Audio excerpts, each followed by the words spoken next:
Assalamualaikum warahmatullahi wabarakatuh. Selamat sore semuanya. Selamat sore teman-teman dan juga Mbak Isti. Kami dari kelompok 8 pada pertemuan 12 kami akan menjelaskan salah satu teori komunikasi massa yaitu cultural studies. Sebelumnya izinkan kami memperkenalkan diri. Yang pertama ada saya Zamufidat atau biasa dipanggil Faya. Nama saya Nabila Raya, biasa dipanggil Raya.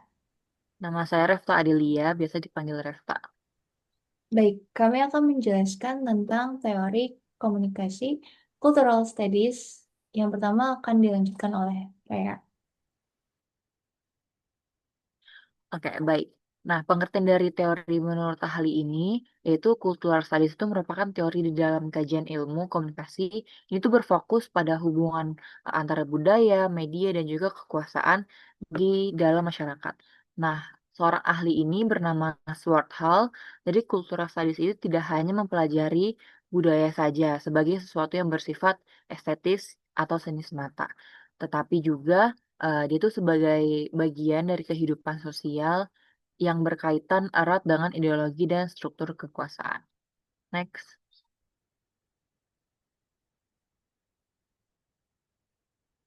Nah, Sword Hall ini melihatnya media massa ini sebagai peran yang penting di dalam sebuah dominasi kelompok tertentu di dalam masyarakat. Nah, media ini itu tidak selalu bersifat netral. Jadi dia terkadang itu membawa nilai dan kepentingan tertentu yang seringkali hanya menguntungkan pihak yang memiliki kekuasaan. Nah, jadi teori kultural ini, cultural studies ini diciptakan itu sebagai pendekatan yang berusaha mengkritisi sebagai media yang bekerja dalam membentuk cara pandang masyarakat terhadap realitas sosial. Nah, juga si Sword Hall ini eh, menekankan bahwa budaya ini adalah untuk area pertarungan, pertarungan makna, yang dimana dalam kehidupan sehari-hari ini sebagai kelompok sosial dan mendefinisikannya ini realistis sesuai dengan kebutuhan masing-masing. Nah, dalam proses ini itu menjadi sarana yang utama untuk menyebarkan ideologi secara luas kepada masyarakat. Nah, selanjutnya di sini ada tradisi, paradigma, perspektif, dan metode. Untuk tradisi, teori cultural studies ini menggunakan tradisi kritis. Nah, fokusnya adalah untuk mengkaitkan hubungan antara komunikasi dengan kekuasaan, dominasi, dan ketidaksetaraan yang terjadi dalam kehidupan sosial. Nah, kenapa teori ini menggunakan tradisi kritis? Karena fokus teori ini tuh tidak hanya untuk membahas isi pesan, tapi juga untuk mengkritisi bagaimana pesan tersebut diproduksi hingga penyebaran pesan tersebut. Selanjutnya, untuk paradigma, di sini kita menggunakan paradigma kritis. Melalui paradigma ini, media itu tidak lagi dipandang sebagai sarana yang netral. Dan melalui paradigma ini juga, kenapa menggunakan kritis? Karena teori ini berusaha untuk mengkritisi bagaimana media itu diproduksi dan bagaimana masyarakat memaknai pesan tersebut hingga akhirnya membentuk cara pandang masyarakat terhadap suatu isu.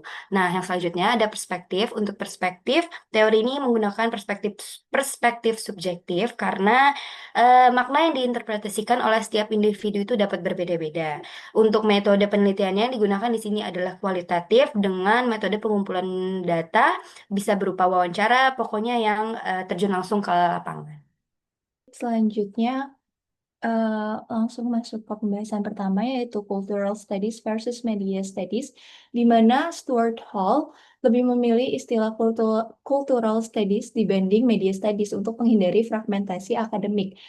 Ia menilai, ia menolak pemisahan komunikasi sebagai disiplin tersendiri karena memisahkan pesan dari konteks budayanya, sehingga lebih memilih istilah cultural studies ini. Terus kemudian yang kedua, Hall berpendapat bahwa media berfungsi sebagai mempertahankan dominasi kelas berkuasa dan mengeksploitasi kelas miskin serta lemah.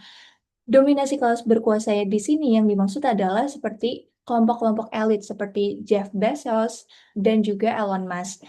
Kemudian yang ketiga itu ada ideologi. Ideologi di sini sebagai kerangka berpikir meliputi bahasa, konsep, kategori, citra, dan juga representasi yang digunakan kelompok sosial untuk memahami dan menjelaskan cara kerja masyarakat.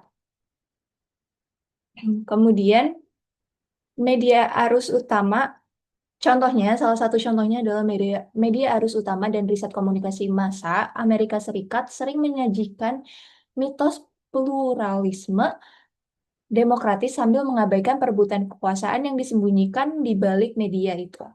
Kemudian di sini pada saat Stuart Hall menjadi pemimpin di WCS di Universitas Birmingham, Hall dan timnya mengartikulasikan persepsi mereka tentang pertarungan budaya antara yang kaya dan juga yang miskin. Hall menggunakan istilah artikulasi atau mengartikulasikan berarti memiliki arti ganda, yaitu berbicara tentang penindasan dan juga menghubungkannya dengan media komunikasi. Kemudian salah satu tujuan Hall adalah membongkar ketimpangan kekuasaan dalam masyarakat. Oleh karena itu, pendekatan cultural studies ini dianggap valid jika mampu mendekonstruksi atau membangun ulang struktur lembaga riset media yang gagal menangani ideologi. Kemudian yang terakhir, Hall juga percaya bahwa tujuan teori dan penelitian adalah memberdayakan kelompok termarginalkan atau terpinggirkan untuk melakukan perubahan. Selanjutnya ada hegemony Marxism without guarantees, di mana Hall ini sangat dipengaruhi oleh pemikiran Marxis, meskipun ia menolak determinisme ekonomi yang kaku sebagai penyederhanaan berlebihan. Di sini, determinisme ekonomi adalah sesuatu yang melihat semua relasi sosial dan politik semata-mata berdasarkan uang saja. Sebagai imigran Jamaika di Inggris, Hall menyadari faktor rasial sering lebih menentukan daripada kelas ekonomi dalam membentuk pengalaman sosial. Selanjutnya, Hall menggunakan istilah hegemoni atau hegemony untuk merujuk pada interpretasi realitas yang diterima secara luas, yang menjaga kelas berkuasa tetap berkuasa atas kelas yang tidak berdaya. Kemudian, hegemoni media bukanlah rencana yang disengaja, tidak terlalu memaksa, dan juga efeknya tidak total. Peran media massa di sini pada dasarnya adalah memproduksi persetujuan, bukan sekedar mencerminkan konsensus yang sudah ada. Terakhir, fungsi persetujuan media massa adalah meyakinkan audiens bahwa mereka memiliki kepentingan yang sama dengan pihak-pihak yang berkuasa atau kelompok elit. Selanjutnya, ada encoding atau decoding a model of hegemony subtle way. Di sini saya membagi menjadi 4 poin, 4 poin, maaf. Yang pertama itu adalah kritik terhadap pandangan Marxist ortodoks, di mana dalam kapitalisme media dikuasai elit, ekonomi dan politik seperti Jeff Bezos, Elon Musk, dan lain-lain. Hall menolak anggapan bahwa media adalah instrumen ideologi kelas penguasa yang bersifat monolitik dan konspiratif. Struktur media jauh lebih rumit daripada sekedar penyederhanaan pesan dari atas ke bawah. Kemudian yang kedua ada proses produksi encoding atau pengkodean, di mana pesan tidak dikirim secara mekanis, melainkan diproduksi secara aktif oleh jurnalis, editor, dan penyiar. Meskipun tertanam dalam budaya dominan, proses produksi pesan melibatkan pilihan kreatif dan teknis. Komunikasi bukan proses satu arah di mana audiens hanya menjadi penerima pasif saja. Oke, selanjutnya, ada proses penerimaan decoding atau penguraian kode serta arena perebutan makna, di mana penerima pesan secara aktif menginterpretasikan atau memaknai kode yang mereka terima. Terjadi proses elaborasi, modifikasi, hingga distorsi terhadap makna asli yang dikirimkan. Tidak ada korespondensi otomatis antara makna dan yang dikodekan atau encoded oleh produsen dengan yang dimaknai atau decoded oleh konsumen. Konsumen di sini adalah komunikan, sedangkan produsen di sini adalah komunikatornya. Kemudian yang keempat ada arena perebutan makna, di mana makna pesan, baik literal maupun tersirat, terus-menerus direkonstruksi. Konsumen atau komunikan dari luar lingkaran kelas dominan cenderung memiliki penafsiran yang berbeda dengan kelas-kelas yang berkuasa. Kemudian proses encoding dan decoding menjadi ruang di mana kekuasaan dan makna diperebutkan secara dinamis. Selanjutnya akan dilanjutkan oleh Raya. Baik, terima kasih, Faya. Nah, selanjutnya di sini ada materi encoding the news atau proses produksi pesan. Dalam perspektif cultural studies, proses produksi berita ini tidak sepenuhnya bersifat netral, melainkan dapat dipengaruhi oleh realitas sosial, faktor sosial, dan ideologi tertentu. Nah, salah satu faktor utama yang mempengaruhi proses ini adalah sumber berita atau source of the news, yakni di mana media seringkali mengambil sumber berita itu dari pihak-pihak yang berkuasa seperti pejabat, pemerintah, ataupun perusahaan besar. Hal ini membuat sudut pandang yang muncul atau yang diberitakan itu cenderung lebih mewakilkan kelompok yang dominan. Nah, faktor kedua ini ada faktor individualisme, di mana media seringkali menyoroti individu tertentu dari suatu peristiwa, sehingga isu yang sebenarnya bersifat kompleks terlihat lebih sederhana karena hanya menyoroti satu orang saja, tidak secara lebih luas. Selanjutnya, ada juga faktor etnosentrisme, di mana media cenderung lebih menyoroti atau melihat dan menilai peristiwa itu dari sudut pandang budaya atau negaranya sendiri. Nah, dalam konteks produksi berita, media itu cenderung menyoroti negaranya sebagai yang terbaik atau yang paling benar. Hal ini membuat apa ya?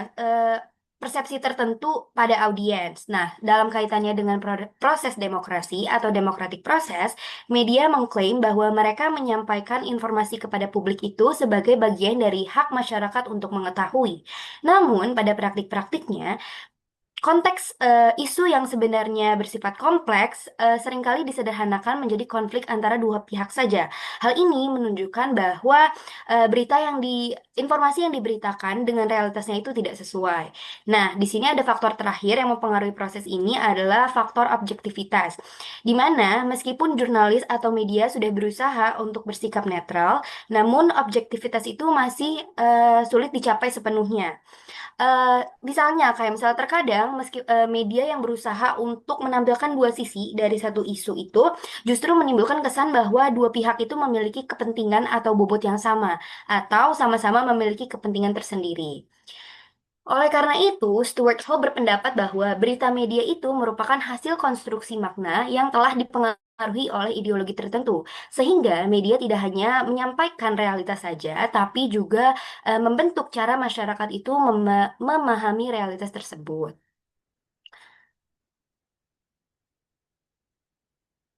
Nah, selanjutnya di sini ada decoding the media message, yaitu setelah melalui tahap encoding tadi, tahap selanjutnya adalah tahap decoding, proses di mana audiens menafsirkan pesan tersebut. Nah, hal ini menjelaskan bahwa audiens itu tidak selalu bersifat pasif, melainkan mereka memiliki peran aktif dalam menafsirkan pesan tersebut dengan didasarkan pada pengalaman dan latar belakang masing-masing. Nah, di sini Hall membagi proses ini menjadi tiga posisi audiens. Yang pertama, ada dominant hegemonic position, yaitu ketika audiens menerima pesan sesuai dengan makna yang diinginkan oleh media dan menganggapnya itu adalah sesuatu yang wajar. Nah, yang kedua ada negotiation position, yaitu posisi ketika audiens pada dasarnya menerima pesan yang diberikan oleh media, namun melakukan penyesuaian kembali dengan latar belakang, kondisi, dan juga pengalaman pribadi mereka. Nah, yang ketiga ada oppositional position, yaitu posisi ketika audiens sepenuhnya menolak makna yang ditawarkan oleh media dan memilih untuk menafsirkannya secara berbeda. Hal ini biasanya terjadi karena audiens memiliki kesadaran kritis terhadap ideologi atau kepentingan di balik pesan tersebut. Nah, melalui konsep-konsep yang tadi, Hall menunjukkan bahwa makna dalam komunikasi itu tidak bersifat tetap, karena pada akhirnya hasil pesan itu tetap bergantung pada bagaimana audiens memaknainya. Hal ini juga menunjukkan bahwa meskipun media memiliki kekuatan untuk membentuk ideologi tertentu, tapi audiens tetap bisa memilih atau mempunyai pilihan apakah ingin menerima atau menolak pesan tersebut. Baik, selanjutnya saya akan melanjutkan. Lalu di sini ada cultural studies research, yang di mana ada sebuah kasus, yaitu tragedi 30 Pence di Birmingham, yaitu ada tiga remaja berkulit hitam yang bernama Paul, James, and Mustafa ini melakukan pencurian kecil, yang di mana pencurian kecil ini di wilayah miskin di Birmingham. Nah, mereka itu mencuri 5 batang rokok dan juga uang sebesar 30 pence atau setara dengan $4 pada saat ini. Meskipun korbannya selamat. Jadi peristiwa kecil ini itu menjadi pemicu yang sebuah badai polemik di politik dan di sosial. Lalu kenapa kasus ini menjadi besar? Lalu menjadi kasus krisis nasional karena ada 3 faktor. Jadi yang pertama itu pemberitaan media. Ya, media nasional secara serentak mengangkat kasus ini sebagai berita utama dalam sebulan penuh. Jadi media ini membungkus kasus tersebut dalam sebulan penuh dan menjadikan berita tersebut berita yang tunggal atau berita itu saja yang dikabarkan. Lalu ada label mugging. Label mugging ini istilah dari Amerika Serikat, yaitu yang digunakan untuk memberikan kesan kejahatan yang sangat mengancam. Jadi label mugging ini eh, istilah dari Amerika yang seolah-olah kejahatan baru itu tuh sangat mengancam dan sangat berpotensi besar seperti itu. Lalu yang ketiga itu ada mobilisasi polisi. Jadi pembentukan unit anti mugging khusus meskipun statistik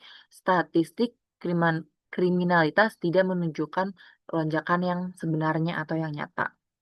Next. Nah, karena itu terbentuklah moral panik. Moral panik itu kayak kepanikan moral, uh, kepanikan moral. Moral panik itu bisa dibilang kayak kondisi di mana ancaman yang dirasakan itu jauh lebih besar daripada ancaman yang nyata yang ada gitu. Jadi moral panik ini sebuah ancaman yang dibesar-besarkan daripada ancaman yang nyata seperti itu. Lalu hal ini mendefinisikan moral panik itu terjadi ketika yang pertama itu ada reaksi otoritas tidak proporsional. Tindakan hukum jauh lebih berat daripada ancaman nyatanya. Jadi hukuman ini tuh jauh lebih berat daripada ancaman yang sebenarnya. Lalu yang kedua itu ada satu suara atau primary definers. Media hanya mengutip polisi, hakim, dan politisi sebagai sumber kebenaran yang tunggal. Jadi media ini hanya mengutip dari polisi, hakim, dan politisi dan tidak mengutip dari sumber yang lainnya. Lalu yang ketiga itu ada labeling. Ada labeling. Itu penggunaan istilah Amerika atau mugging yang sudah saya jelaskan sebelumnya. Jadi si perampokan ini tuh pencurian ini kan dibesar-besarkan menjadi sebuah perampokan seperti itu dan itu memberi kesan eh, memberi kesan kayak jenis kejahatan yang sangat amat darurat. Lalu yang keempat itu ada narasi kebaruan. Media menekankan peningkatan kejahatan ini tuh secara mendadak dan juga sangat amat dramatis meskipun tanpa bukti statistik yang kuat. Nah, lalu ada peran media sebagai instrumen ideologi. Ini ada 3. Yang pertama itu ada framing. Framing ini, media ini menggambarkan daerah pemukiman imigran sebagai daerah kumuh dan tempat berkembang biak kekerasan. Itu yang itu seperti yang berkulit hitam seperti yang 3 tokoh ini. Lalu ada stigmatisasi yaitu isu kriminalitas digeser menjadi isu rasial ya atau mengaitkan kejahatan dengan komunitas kulit hitam. Lalu yang ketiga ada penyederhanaan. Isu kemiskinan dan pengangguran diabaikan. Jadi media ini hanya fokus pada narasi hukum dan ketertiban atau law and order. Next. Lalu selanjutnya ada hegemony dan counter hegemony in popular culture. Ini kekuatan industri budaya, yaitu Swart Hall ini melihat bahwa industri budaya ini kayak memiliki kekuatan yang luar biasa untuk mereproduksi atau melawan ideologi dominan. Yaitu misalkan kalau visual dan hiburan itu seperti ada film, fiksi, games, atau musik. Nah, instrumen utama ini membentuk sebuah persepsi dan media ini dapat memproduksi ideologi dominan, kayak misalkan pahlawan sebagai simbol status quo atau menjadi ruang ekspresi bagi kelompok yang terpinggirkan. Lalu yang kedua itu ada gaya hidup. Itu seperti kayak gadget, olahraga, dan fashion. Nah, ini itu sebagai identitas atau status sosial dan juga ini tuh seringkali menjadi alat hegemoni industri untuk menetapkan standar ke kesuksesan melalui konsumerisme. Lalu yang ketiga ini ada lingkungan fisik, yaitu arsitektur dan desain publik. Ini tuh menentukan akses dan kontrol ruang. Desain ini dapat menunjukkan keagungan kekuasaan hegemoni tersebut atau digunakan sebagai kanvas protes sosial melalui seni jalanan atau kontra hegemoni. Next. Lalu di sini ada contoh kasusnya. Yang hegemoni ini ada kasus Putri Disney, yaitu bahwa standar kecantikan itu yang kayak harus rambutnya harus bagus, wajahnya juga yang harus simetris, berkulit putih, dan juga memiliki pinggang yang ramping itu seperti yang digambarkan kayak Cinderella, Ariel, atau Belle. Lalu yang kedua itu ada narasi ketergantungan. Jadi perempuan itu digambarkan perlu diselamatkan oleh pria untuk mendapatkan kepuasan hidupnya. Lalu yang ketiga itu ada memperkuat patriarki. Secara halus menanamkan nilai kepatuhan perempuan sejak dini. Lalu di sini ada kasus Frozen yaitu kontra hegemoni. Kasus Frozen yaitu mengubah skenario tradisional. Jadi meskipun Putri Anna ini memiliki standar kecantikan yang sudah pas, tapi tindakannya itu bersifat kontra hegemoni karena dia itu memiliki kekuatan fisik. Dia memiliki kekuatan fisik dan juga keberanian dan kapasitas intelektual. Lalu ada keselamatan berasal dari pengorbanan diri untuk saudara bukan cinta romantis pria. Seperti itu. Next. Nah, di sini ada oposisi terbuka, misalkan kayak seni jalanan atau Beginning of Change. Jadi seniman Australia itu menggunakan stencil untuk menampilkan pengemis tunawisma ini dengan papan tertulisnya. Jadi siapkan uang Anda, saya mau kembalian. I wanna change. Nah, permainan kata ini tuh mengganti uang receh atau change-nya itu dengan perubahan sosial. Menolak menolak sekadar belas kasihan dan menuntut perubahan struktur masyarakat. Oke, baik selanjutnya ada ethical reflection. Nah, menurut Larry Frey, communication activism for social justice ini adalah penggunaan komunikasi untuk membantu kelompok tertindas dan termarginalkan. Ini seperti korban diskriminasi karena kayak kemiskinan, ras, gaya hidup, atau kondisi kesehatan. Nah, ia mengkritiki Stuart Hall ini berusaha meningkatkan kesadaran masyarakat, komunikasi sering digunakan untuk mempertahankan ketidakadilan sosial. Tapi si Larry Frey ini menilai banyak meneliti cultural studies modern yang hanya fokus mengamati fenomena budaya tanpa melakukan tindakan yang nyata untuk membantu masyarakat yang terdampak. Nah, oleh karena itu, komunikasi ini seharusnya tidak hanya digunakan untuk menganalisis masalah sosial, tetapi juga untuk menciptakan perubahan sosial yang lebih adil. Nah, contohnya ini kayak Frey dan Mara Adelman membantu penghuni Bonaventure House, tempat tinggal penderita AIDS di Chicago, yaitu melalui pelatihan komunikasi dan perubahan kebijakan. Adelman juga membuat dokumenter The Pilgrim Must Embark, Living in Community, untuk mengubah pandangan masyarakat terhadap penderita AIDS. Next. Selanjutnya di sini ada beberapa kritik untuk teori cultural studies. Ada 4. Yang pertama di sini ada reformasi masyarakat. Nah, reformasi masyarakat ini karena adanya penggunaan kekuasaan yang tidak adil oleh pihak-pihak yang mengendalikan media. Nah, biasanya ini kenapa si yang tidak adil ini tujuannya adalah untuk mempertahankan posisi kekuasaan mereka. Yang kedua ada clarification of values atau klarifikasi nilai-nilai, yaitu keberpihakan nilai terhadap kelompok tertentu yang dimana ini bisa mengurangi objektivitas. Yang ketiga ada daya tarik estetika, yaitu banyak yang mengkritik bahwa teori ini itu sulit dipahami karena menggunakan istilah-istilah yang terlalu teoritis dan penjelasannya yang terlalu kompleks. Yang keempat ada penelitian kualitatif, yaitu teori ini dianggap terlalu bergantung pada penelitian kualitatif dan media pada zamannya sehingga dianggap tidak relevan dengan seiringnya perkembangan zaman. Baik, baik. Selanjutnya itu yang terakhir pada Cultural Studies ini membahas tentang media effects, di mana penelitian Paul Lazarsfeld menunjukkan bahwa media tidak selalu memiliki pengaruh langsung pengaruh langsung yang kuat terhadap masyarakat. Hasil dari penelitian ini menunjukkan bahwa media lebih sering memperkuat pilihan yang sudah dimiliki audiens atau komunikan daripada mengubah pendapat mereka. Hal ini terjadi karena adanya selective exposure, yaitu kecenderungan seseorang memilih media atau informasi yang sesuai dengan pandangan mereka sendiri.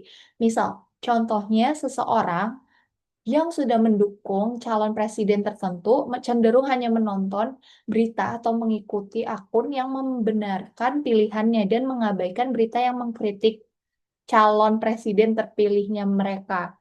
Kemudian selanjutnya penelitian ini juga melahirkan konsep two-step flow of communication, di mana pesan media tidak langsung mengenai massa atau audiens ataupun masyarakat, melainkan disaring dan ditafsirkan terlebih dahulu oleh opinion leaders.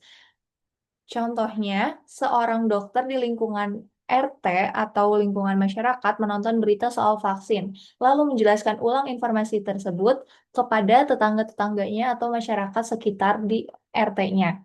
Masyarakat itu bakal lebih percaya penjelasan dokter tersebut dibandingkan langsung dari siaran TV. Kemudian yang terakhir itu pada perkembangan media modern, konsep ini berubah menjadi revised two-step flow theory, di mana media sosial membuat influencer memiliki peran besar dalam mempengaruhi opini dan keputusan masyarakat. Hal ini membuktikan bahwa kekuatan media tetap sangat bergantung pada kepercayaan dan interaksi antar pribadi. Contohnya, seorang beauty influencer di Instagram merekomendasikan produk skincare, misal seperti Tasya Farasya, yang mengklaim adanya Tasya Approved. Jutaan pengikutnya membeli produk tersebut bukan semata karena iklan, melainkan karena percaya pada sang influencer atau sama Tasya Approve. Persis seperti cara kerja opinion leader di era Lazarsfeld. Selanjutnya, oke, di sini saya akan menjelaskan juga tentang jurnal ilmu komunikasi yang berkaitan dengan cultural studies dengan judul Fashion Korean Style sebagai Gaya Hidup dan Identitas Remaja Indonesia Penggemar K-pop, Analisis Cultural Studies yang dilakukan oleh mahasiswa-mahasiswa Universitas Bakri. Jadi pada abstrak kayak ini dijelaskan, next. Oke, jadi penelitian ini menggunakan metode kualitatif melalui wawancara mendalam untuk mengeksplorasi fenomena fashion Korean style di kalangan mahasiswa dalam teori cultural studies dengan tradisi kritis. Melalui paradigma interpretif, tren fashion ini dipandang sebagai media bagi individual untuk menegosiasikan identitas pribadi dan kreativitas mereka. Namun dari sudut pandang kritis, fenomena tersebut merupakan bentuk hegemoni dan dominasi budaya Korea Selatan yang diinternalisasi melalui media massa. Dengan demikian, Korean Style bukan sekedar menjadi tren estetika netral, melainkan simbol kekuatan ideologis yang membentuk standar nilai dan pola komunikasi masyarakat melalui kontrol komunikasi yang terstruktur. Selanjutnya, hasil yang ditemukan oleh jurnal ini adalah fashion Korean style tidak hanya sekedar tren estetika biasa, tapi juga mengandung makna, ideologi, dan kekuasaan tertentu. Yang pertama, budaya populer Korea ini ingin mempengaruhi identitas remaja seperti mengubah gaya berpakaian, dan sebagainya. Selain itu, ada relasi hierarkis antara idol dan juga penggemar. Budaya populer Korea yang menggunakan idol sebagai bahan promosi fashion karena dianggap lebih mampu mempengaruhi seperti yang tadi revised two-step flow. Terakhir, ada ideologi di balik tren ini yang berperan untuk penyebaran Korean style itu sendiri. Seperti itu. Baik, begitu presentasi dari kelompok 8 untuk pertemuan 12 yaitu Teori Komunikasi Massa, Cultural Studies. Assalamualaikum warahmatullahi Assalamualaikum warahmatullahi wabarakatuh. wabarakatuh. Terima kasih semua. Terima kasih Mbak Isti. Terima Jika kasih, ingin Mbak. bertanya, komen di bawah Komen di Comment bawah. down below. Jangan lupa di like. and subscribe.